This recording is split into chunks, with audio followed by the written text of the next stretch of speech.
Konnichiwa, Karachika desu, Renata des. kita dari kelompok Kareyok. yang artinya Kartika Rere. dan Yoga. Tapi dia nanti kita munculinnya ya guys. Terakhir ya guys. Itu Gustar kita. Oke. Spesial. Ya ini anggota kelompoknya nih, Kartika, Renata, Yoga. Tapi kalian tahu nggak sih itu mau kesini itu mau ngapain? Oke, kalau nggak ada yang tahu, jadi aku pengen menjelaskan mengenai kalimat ga imas dan ga arimas.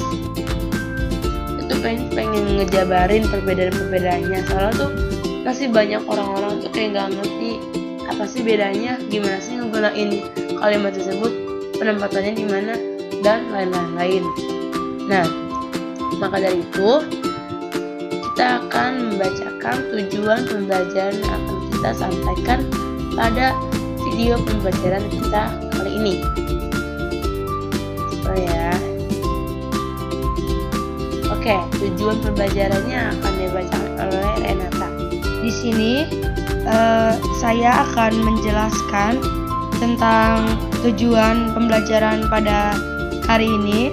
Di sini itu ada yang pertama itu ada memahami tentang perbedaan penggunaan dan mengidentifikasikan bentuk tanya dan juga menggunakan bentuk negatif, dan yang terakhir itu ada menyusun kalimat sederhana dengan menggunakan keempat bentuk tersebut.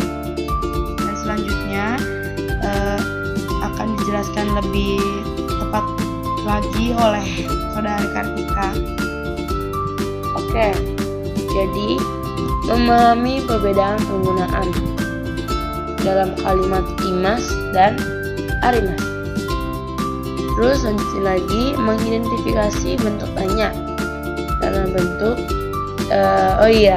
seperti yang kalian ketahui kan, kalau misalkan di bahasa Jepang itu kalau mau nanya sesuatu itu pasti ending katanya itu atau kalimat itu pasti menggunakan k, yang dimana artinya tuh dia tuh ingin menanyakan sesuatu, itu tuh masuk dalam bentuk kalimat tanya.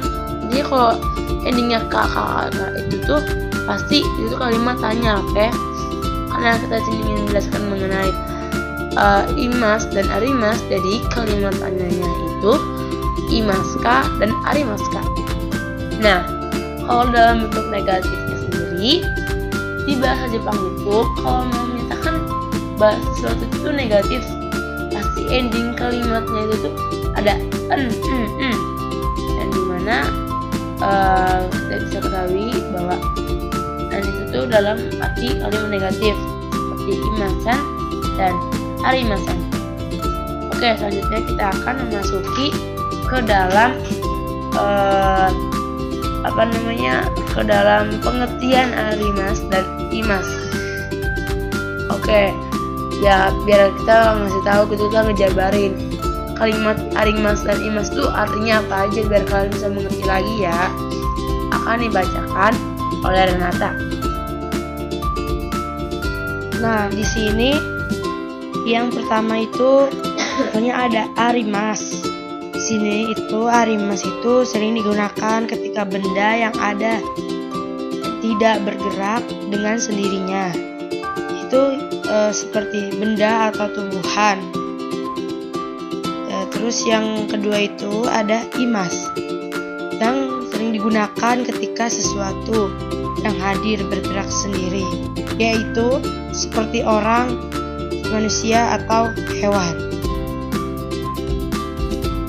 Nah, aku akan jelasin lagi lebih gamblang lagi. Baik ga arimas dan maupun ga imas itu merupakan tata bahasa atau pola kalimat dalam bahasa Jepang yang digunakan untuk menunjukkan keberadaan suatu benda. Jika diartikan dalam bahasa Indonesia, arti dari keduanya adalah ada benda. Jadi itu arimas dan arimas itu tuh menyatakan benda. Jadi ada benda gitu. Terus perbedaan dari kedua kata bahasa ini adalah benda apa dan bagaimana yang sedang dibicarakan. Oke. Ya seperti tadi yang udah dijelaskan, kalau pola kalimat ga arimas itu digunakan untuk menunjukkan keberadaan benda mati dan tumbuh-tumbuhan yang nggak bisa bergerak sendirinya gitu. Oke, contohnya itu tuh bisa seperti kalau ga arimas. Kalau ga arimas itu bisa ton ga arimas, yang artinya ton itu buku, arimas itu berarti ada buku.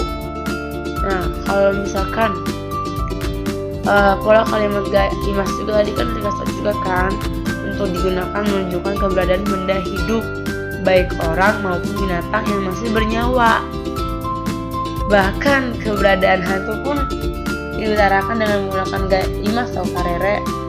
Oke, masuk dalam contohnya.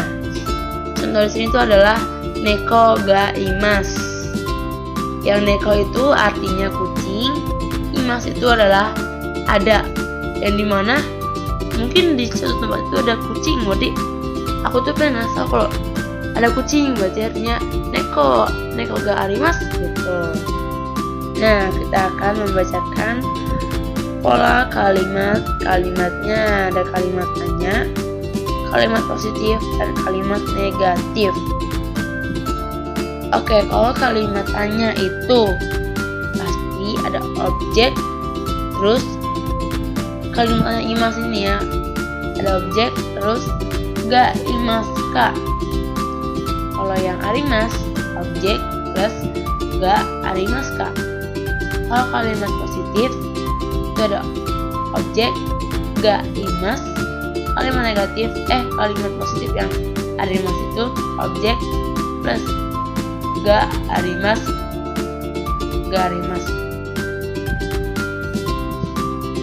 Terus kalimat negatif itu ada objek, ga imasen. Yang kedua, objek, ga arimasen. Sudah paham ya bahasa ini ya untuk pola-pola kalimat-kalimatnya. Oke, selanjutnya ada contoh kalimat-kalimatnya sendiri. Nah, yang pertama kalimat tanyanya, apa karere yang kamu lihat di sini? Sensei ga arimasu ka? Nah, yang artinya apakah ada guru? Ya, seperti kalian tahu kan, kalau guru itu berarti dia itu masih bernyawa, bisa hidup, dan dia bisa gerak sendiri. Jadi sensei yang artinya guru, ga arimasu ka itu apakah ada, karena dia kan menanyakan. Yang kedua itu menanyakan kamus. Dalam bahasa Jepangnya untuk menyatakan kamus, kalimat tanya kamus itu ada jisoya ga arimasu ka, yang artinya itu Apakah ada kamus? ya, yang kamus itu berarti jiso. Terus kalau apakah ada berarti ga arimasu ka. Nah, kalau misalkan kalimat positifnya itu pertama Di sini yang pertama itu ada inu ga imasu, yang artinya ada anjing. Berarti orang tersebut itu menyatakan bahwa ada anjing di situ, berarti anjing itu inu, berarti ada itu ga imas, berarti inu ga imas, inu ga imas gitu. Terus yang kedua itu ada sukue ga arimas, yang artinya ada meja. Ya kalian sendiri kan, kalau meja itu benda mati, jadi dia masuk ke arimas.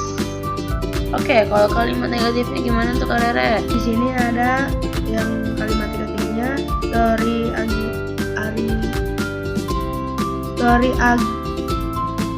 ga arimasen, Yang artinya tidak ada burung. Arimasen berarti negatif, tidak ada. Dia itu menyatakan tidak ada. Tori itu berarti burung, berarti tidak ada burung. Nah, yang kedua itu enpitsu ga arimasen, yang artinya tidak ada pensil. nah, kalau sendiri kan, kalau pensil itu dalam bahasa Jepang itu enpitsu. Terus kalau misalkan ingin menyatakan negatifnya berarti enpitsuga arimasen. Oke, kawan-kawan, apakah nyampe sini sudah jelas? Paham tidak? Ya harus paham sih, karena udah gampang banget nih kawan-kawan. Oke, selanjutnya ada sesi tanya jawab. Ya di sini sih kita pengen tahu kalau misalkan ada yang ingin tanya, kalian bisa langsung nanya aja Japri. Kalau enggak ya udah. Oke, sekian dari video pembelajaran kita hari ini. Kurang lebihnya mohon maaf. Dan arigatou gozaimasu. Thank you. Thank you ya guys.